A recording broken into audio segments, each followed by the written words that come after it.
പുതിയ ശ്രമത്തിനെ കുറിച്ച് പറഞ്ഞാൽ ഞാൻ എൻ്റെ മടിയും എനിക്ക് പല കാര്യങ്ങൾ ചെയ്യാനുള്ള ഇതൊക്കെയാണ് എല്ലാം കൂടെ ഓർമ്മ വരുന്നത്. ആക്ച്വലി പുസ്തകത്തിന് ഒരുപാട് ഇങ്ങനത്തെ പടങ്ങൾ വേണ്ടി വരുന്നു, ഒരുപാട് ഡയഗ്രാംസ് വരയ്ക്കേണ്ട. അപ്പോൾ അതിന് ഒരുപാട് സമയം എടുക്കുന്നു. വാസ്തവത്തിൽ എൻ്റെ റിസർച്ച് വർക്കും ഇത്രയും കാലത്തെ എൻ്റെ മോഹിനിയാട്ടത്തിലുള്ള കുറേ വർക്ക്സാണ് ഇനി വരേണ്ടത്. അപ്പോൾ അതിൻ്റെ ഒരു അവസാന ഘട്ടത്തിലാണ് ഇപ്പം. ആ വർക്കുമായിട്ടാണ് ഇരിക്കുന്നത്. അതുപോലെ തന്നെ സൗഗന്ധികയ്ക്ക് എനിക്കൊരു ഒരു സ്ഥലം, ഒരു കേന്ദ്രം, അതിനെക്കുറിച്ചിട്ടുള്ള ചിന്തകൾ, ഭാവിയിലേക്ക് വേണ്ടുന്ന കാര്യങ്ങൾ, ഇതൊക്കെയാണ്. പിന്നെ മോഹിനിയാട്ടത്തിൻ്റെ ഒരു ചരിത്രത്തെ സംബന്ധിച്ച് എനിക്കൊരു മറ്റൊരു കാഴ്ചപ്പാടുണ്ട്. അതിനെ സംബന്ധിച്ചൊരു സാംസ്കാരിക ചരിത്രത്തെക്കുറിച്ചൊരു പുസ്തകം. ഇതൊക്കെ എൻ്റെ വരുംകാല സ്വപ്നങ്ങളാണ്. ഞാൻ എല്ലാ മാസവും എനിക്ക് പെർഫോമൻസ് ഉണ്ടാകാറുണ്ട്. ഇപ്പം ഞാൻ ഡൽഹിയിലാണ് ഇനി അടുത്ത പെർഫോമൻസ്. നേരത്തെ കഴിഞ്ഞ മാസം ഹൈദരാബാദിൽ. പെർഫോമൻസ് നമുക്ക് ഇതുവരെ നമ്മുടെ കരിയർ തുടങ്ങിയത് മുതൽ ഇതുവരെ നമ്മൾ തിരക്കിട്ട പെർഫോമർ തന്നെയാണ്. ഒരു പിടി നല്ല നർത്തകർ മോഹിനിയാട്ട ലോകത്തേക്ക് എൻ്റെ വഴിയിൽ നിന്നുണ്ടാകുമെന്ന് ഞാൻ വളരെ അഭിമാനപൂർവ്വമായൊരു ഒരു അധ്യാപിക എന്ന നിലയിൽ ഞാൻ പറയുകയാണ്. അപ്പോൾ ഗുരുവാണോ അല്ലയോ എന്ന് അവരാണ് തീരുമാനിക്കേണ്ടത്. പക്ഷേ മോഹിനിയാട്ടത്തിലൊരു നർത്തകി ഉണ്ടായി വരുന്നത് അത്ര എളുപ്പമല്ല. മറ്റ് കലകളെ പോലെയല്ല. ഇതിന് പുതിയ പുതിയ കാര്യങ്ങൾ ചെയ്യാൻ പറ്റുക, അത് സക്സസ്ഫുൾ ആവുക, അതിൻ്റെ മ്യൂസിക്കൽ സ്കോറ്, അതിൻ്റെ കൊറിയോഗ്രഫി എല്ലാം നല്ല രീതിയിൽ വരണം. അതുപോലെ നന്നായി പെർഫോം ചെയ്ത് കൊണ്ടുവരാനുള്ള ഒരു ത്രാണി ഉണ്ടാകണം. അതിന് ടാലൻ്റ്, ഒരു ലാസ്യത്തിനനുപമമായിട്ടുള്ള ഗുണം, ഇതെല്ലാം ഉണ്ടായാൽ മാത്രമേ നമുക്കൊരു നർത്തകിയായി ഇരിക്കാൻ പറ്റുള്ളൂ. പിന്നെ അതിനെക്കുറിച്ചുള്ള ഒരു ജ്ഞാനമൊക്കെ വേണം. അപ്പം അങ്ങനെ എനിക്ക് നല്ല കുറേ ശിഷ്യരെ വാർത്തെടുക്കണമെന്ന് ഞാൻ വിചാരിക്കുന്നു. അങ്ങനെ കുറേ പേരിപ്പോൾ ഉണ്ട്. വിദേശികളടക്കം ഒരുപാട് പേര് പഠിക്കുന്നുണ്ട്. അപ്പോൾ അക്കാര്യത്തിൽ എനിക്ക് സന്തോഷമുണ്ട്. തിരിഞ്ഞു നോക്കുമ്പോൾ ചാരിതാർത്ഥ്യമുണ്ട്. ഡി വിനയചന്ദ്രൻ സാറ് മുതൽ ഞാൻ കോളേജ് കാലഘട്ടത്തിൽ Narendraprasad sir, O N V Kurup sir actually ഞാൻ പഠിക്കുമ്പോഴല്ല, പക്ഷേ അദ്ദേഹം ഒരു സാംസ്കാരിക മേഖലയിൽ ഒരുപാട് അടുപ്പമുള്ള ഒരു കവിയും നമ്മുടെ എല്ലാവരുടെയും ഒരു അഭിമാനത്തിൻ്റെ ഒരു ചിഹ്നമാണല്ലോ. അതുപോലെ സുഗത ടീച്ചർ, ഹൃദയകുമാരി ടീച്ചർ, എൻ്റെ അച്ഛനുമായിട്ട് ഇവരൊക്കെ O N V Kurup sir, ഇവരൊക്കെ അച്ഛനുമായിട്ടും ബന്ധമുണ്ട്. എനിക്ക് ഒരുപാട് സങ്കടമുണ്ട്. അതായത് സുഗത ടീച്ചറിൻ്റെ ഒരു കവിത ചെയ്യാനായിട്ട് നീന ചെയ്താൽ നന്നായിരിക്കും എന്ന് പറഞ്ഞിട്ടുണ്ട്. അതുപോലെ നിത്യചൈതന്യതി, അദ്ദേഹം ഉണ്ടായിരുന്ന ഒരു സമയത്ത് ഇത്രയധികം അഷ്ടപദികളെക്കുറിച്ച് പഠിച്ചിട്ടുണ്ടെന്ന് എനിക്ക് അറിയില്ലായിരുന്നു.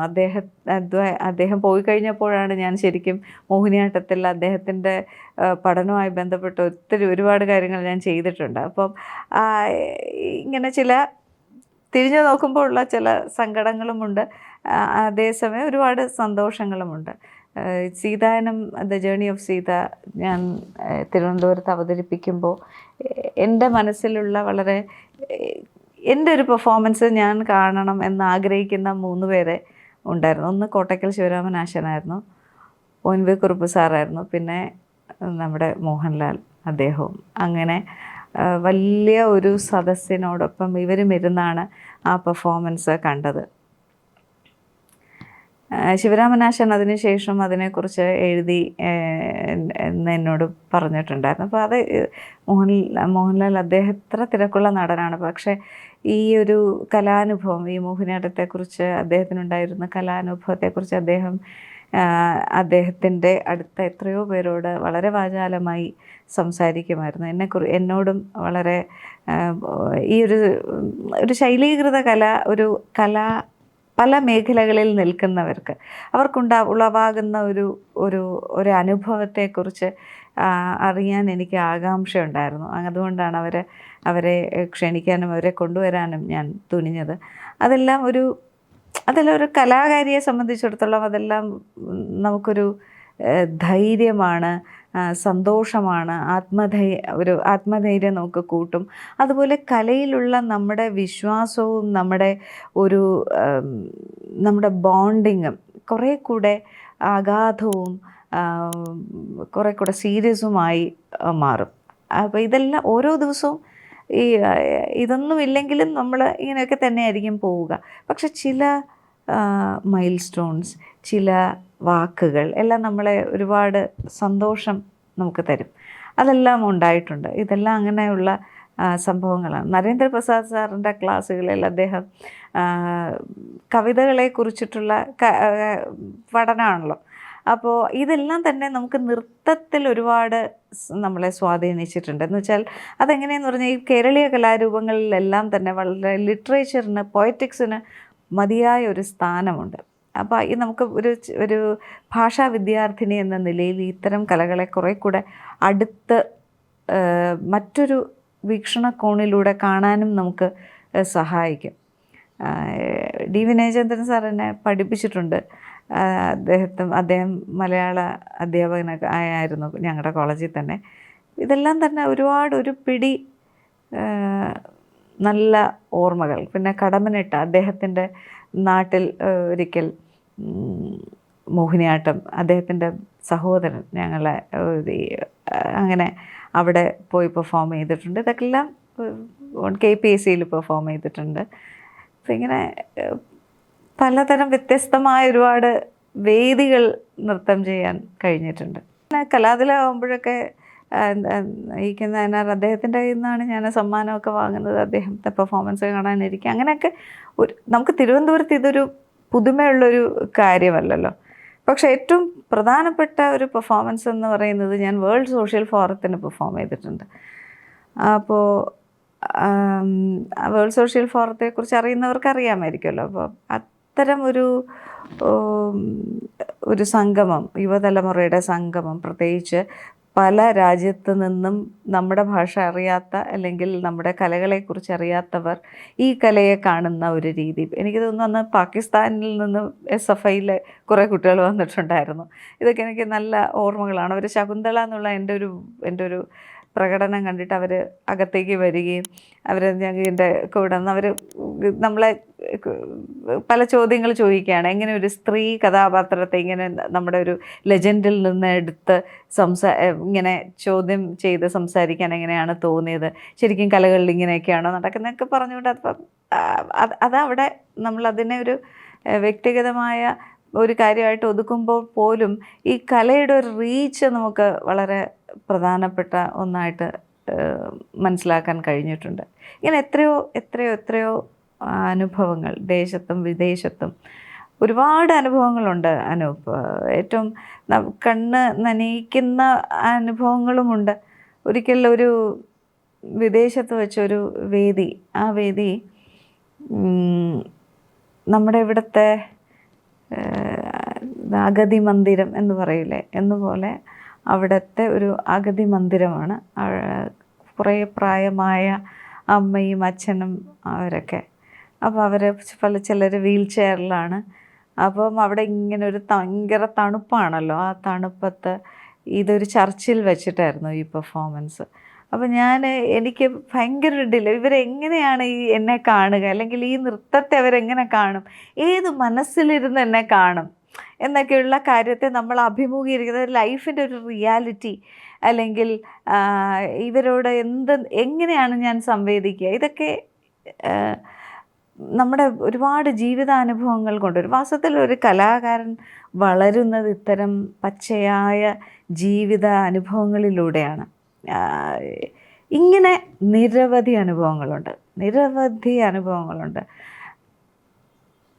ആ അനുഭവങ്ങളിലൂടെയാണ് ഞാൻ എങ്ങനെ എൻ്റെ കലയുടെ വലിപ്പത്തെ ഞാൻ അറിയുന്നത്, എൻ്റെ കലയിലെ മനുഷ്യത്വത്തെ ഞാൻ തിരിച്ചറിയുന്നത്. അതിൻ്റെ പണ്ടൊക്കെ വളരെ ഒബ്സ്ക്യൂറായിരുന്ന അതിൻ്റെ പോസിബിലിറ്റി ഞാൻ അന്വേഷിക്കുന്നത് എല്ലാം ഇത്തരം ജീവിത സന്ദർഭങ്ങളിലൂടെയാണ്. ഈ ഒരു പെർഫോമൻസ് കഴിഞ്ഞൊരു ഈ വീൽ ചെയർ ഇങ്ങനെ പോവാണ്. അപ്പോൾ ആ അപ്പൂപ്പൻ അവിടെ നിൽക്കൂ നിൽക്കൂ എന്ന് പറയുന്നുണ്ട് ഈ കൊണ്ടുപോകുന്ന അവരോട്. അപ്പോൾ അത് നിർത്തിയിട്ട് പുള്ളി ഒരു ഷിവറിങ് ഉണ്ട്. പുള്ളി ഇങ്ങനെ തിരിഞ്ഞ്, അപ്പോൾ എനിക്കെന്തോ തോന്നുകയാണ് പുള്ളി ചിലപ്പോൾ എന്നെയാണോ അന്വേഷിക്കുന്നത്. അപ്പോൾ ഞാൻ മെല്ലെ ഓടിച്ചെന്ന് ഇവിടെ, അപ്പോൾ മെല്ലെ ഇങ്ങനെ നോക്കിയിട്ട് പുള്ളിയുടെ ഭാഷയിൽ അത് നന്നായി എന്ന് പറയുന്നവർ ഒക്കെ ഒരു വല്ലാത്തൊരു അനുഭവമാണ്. ഇത് നമ്മൾ ആക്ച്വലി കേരളത്തിലത് കേരളത്തിനേക്കാൾ ഞാൻ വെളിയിൽ പറയും. അതായത് കേരളത്തിന് വെളിയിൽ ഇപ്പോൾ ചെന്നൈയിലാണെങ്കിലും അല്ലെങ്കിൽ തമിഴ്നാട്ടിൽ, ആന്ധ്രയിലൊക്കെ ഓൾറെഡി ഒരു 25 വർഷം മുൻപേ ഇത്തരം ഹൈടെക് പ്രോപ്പർട്ടീസ് നിലവിൽ വന്നു. പല പ്രോപ്പർട്ടീസും സാധാരണ ഫ്ലാറ്റുകളല്ല. അത് സൃഷ്ടിക്കപ്പെടുന്നത് തന്നെ പ്രായമായ അമ്മയ്ക്കും അച്ഛനും താമസിക്കാൻ പാകത്തിന്, അല്ലെങ്കിൽ അങ്ങനെയുള്ള ഒരു ഒരു ഒരു കൂട്ടായ്മയുടെ, നമ്മുടെ കോൺസെപ്റ്റിലുള്ള ഒരു അഗതി മന്ദിരമല്ല. അതിനോട് ചേർന്ന് തന്നെ നമ്മളിപ്പോൾ വലിയ ഫ്ലാറ്റിൻ്റെ സമുച്ചയത്തിൽ കുട്ടികൾക്ക് പാർക്കും സ്വിമ്മിങ് പൂളും എന്ന് പറഞ്ഞതുപോലെ ഹോസ്പിറ്റൽ അല്ലെങ്കിൽ നഴ്സ് ഇങ്ങനെയൊക്കെ ഉള്ള ഒരു സാഹചര്യം ഉണ്ടാവുകയാണ്. അതിൽ തന്നെ സിനിമ, അതിൽ തന്നെ സംസാരിക്കാനുള്ള ആളുകൾ, എന്തൊക്കെയാണോ ഒരു ലൈഫിൽ നമ്മൾ മിസ് ചെയ്യുന്നത്, ആ മിസ് ചെയ്യുന്ന കാര്യങ്ങളെ എല്ലാം ഭൗതികമായി നിർമ്മിച്ചെടുക്കുന്ന രീതിയിലുള്ള ഒരു അന്തരീക്ഷത്തെ മനുഷ്യൻ പുനർസൃഷ്ടിക്കുന്നു എന്ന് പറയില്ല. അപ്പോൾ അങ്ങനെയുള്ളതെല്ലാം നേരത്തെ വന്നു കഴിഞ്ഞു. കേരളത്തിൽ നമുക്ക് ഇപ്പോഴാണ് അതിൻ്റെ ഒരു രീതി. ഇതെല്ലാം വളരെ ആവശ്യമായൊരു കാര്യമാണ്. ഇത്തരം ഘട്ടത്തിലേക്ക് നമ്മൾ നടന്നു പോകാൻ ഇനി കുറച്ച് നാൾ ഉണ്ട്. അപ്പോൾ നമ്മളങ്ങനെ ജീവിക്കുകയാണെങ്കിൽ ഞാൻ പറയാം, അപ്പം നമ്മൾക്ക് എല്ലാവർക്കും ഈ ഒരു റിയാലിറ്റിയെ നമ്മൾ മനസ്സിലാക്കുകയും നമ്മൾ നമ്മുടെ ജീവിതത്തെ സുന്ദരമാക്കാൻ വേണ്ടുന്ന ഉപാധികളെ നമ്മൾ തന്നെ ഉണ്ടാക്കിയെടുക്കുകയും ചെയ്യണം. This is a very personal responsibility. ഇനിയുള്ളവർക്ക് ഉള്ള ഒരു റെസ്പോൺസിബിലിറ്റി. അതിനെ യാതൊരു രീതിയിലും നമ്മൾ നെഗറ്റീവായി കാണാതെ നമ്മൾ സ്വീകരിക്കുന്നതിലാണ് പ്രായോഗികത എന്ന് എനിക്ക് തോന്നുന്നു. എൻ്റെ ഈ ജീവിതത്തിൽ ഞാൻ മിസ് ചെയ്തതെല്ലാം നേടുന്ന ഒരു ജീവിതമായിരിക്കണം അടുത്തത്.